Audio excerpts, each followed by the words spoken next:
Just dovetailing off of what Chris just said about fixing the legislature. We have a full-time legislature. We know that. However, when you realize that 36 of the 50 senators in 2014 had other incomes, and that half of the 203 representatives also have other jobs, what we're seeing is that they are doing those jobs first and they're doing the jobs of the legislature second. They're treating their first jobs as more important to supplement what they're doing in the legislature. It was an amazing story that I read today about this, and when I think about that, what I know is that people aren't going to Harrisburg treating their jobs as full-time jobs and recognizing how important it is that the people of this area, the people of this state are represented with only one thing in mind, that the people that are going there to represent them are doing so for them and them alone and not their own interests. That's one of the things that I think can be changed in Harrisburg about the legislature. I also want to tell you that as I've gone door to door and the people I've met and the things that they've told me, when I think of the faces that have been put to the stories that we've talked about and the situations that we want to deal with in Pennsylvania, when I think of Peggy in Claysburg and losing 2 daughters to a drug overdose, she has 3. She lost 2 to a drug overdose.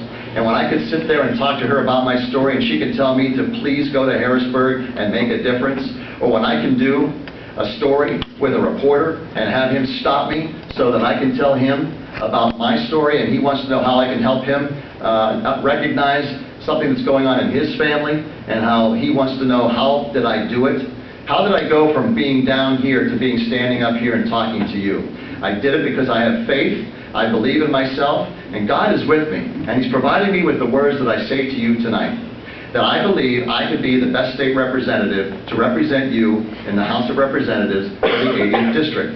Because I've been through it, I've been through the challenges. I know what it feels like to be down and to come back and make a difference for people.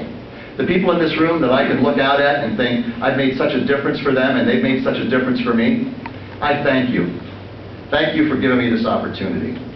That I can stand here and be proud of who I am and ask you for your vote as Jim Gregory, running for the State House of Representatives for the 80th District, and I'd appreciate your vote on May 15th. Thank you very much.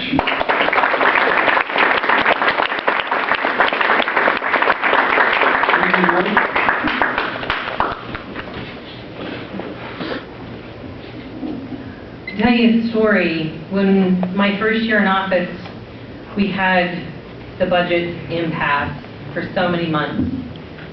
And I'd read the newspaper every day, and there were hateful emails, or hateful letters to the editor.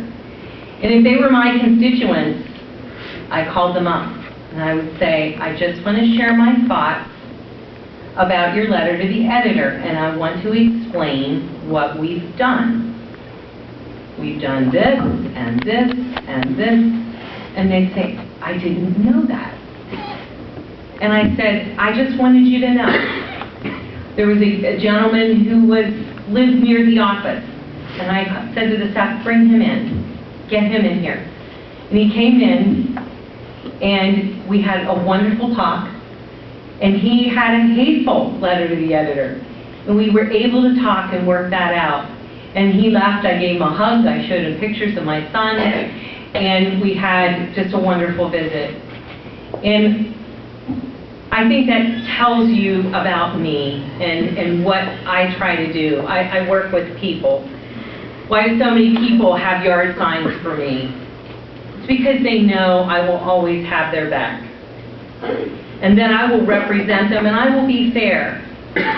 It may not always be what they thought, or it may not always be the answer they were looking for, but I'm going to be honest and fair with them.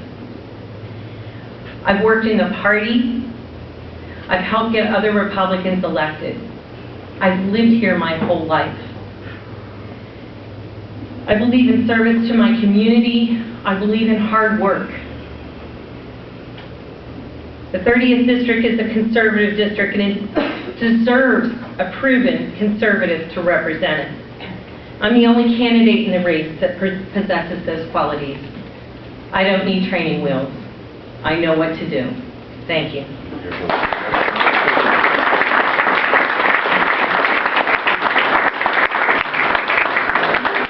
One Closing statement, Dan Kiss.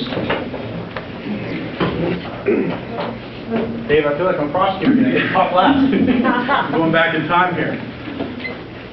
A couple days before I decided that I was going to do this, that I was going to run for elected office, I sat down with Jerry Stern at Dunkin' Donuts for about an hour and a half. We talked about everything under the sun, and he told me a lot of good wisdom. What he said to me was, Dan, if you're going to do this, and I encourage you to do this, do it for the right reasons. And there should only be one reason. Do it for the people in your district. Don't get tied up in special interests. Don't get tied up in the games of Harrisburg. Don't get tied up in the establishment.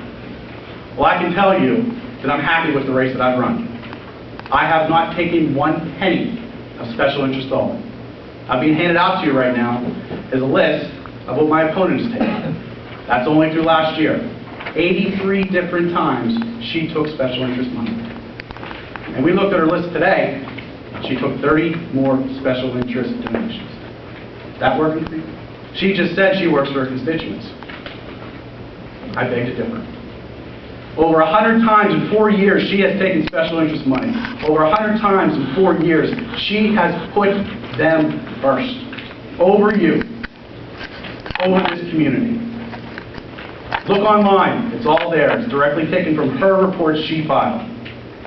Tens of thousands of dollars from these groups in Harrisburg, and actually, groups from outside of Pennsylvania, who have no business being in our politics in our state. She took that money. Didn't even blink. I didn't take a penny of it. Because I want to work for you. $1 is too much. The first time you go to that well, you're never the same after that. So ladies and gentlemen, you have a choice to make. And the choice to make in this race is, are you going to vote for someone who works for you? Or are you going to vote for someone who takes money from all those groups in Harrisburg and over 100 times now has chosen them over you? Plain and simple, ladies and gentlemen, there is one clear choice. Vote Dan Kiss on May 15th. Thank you.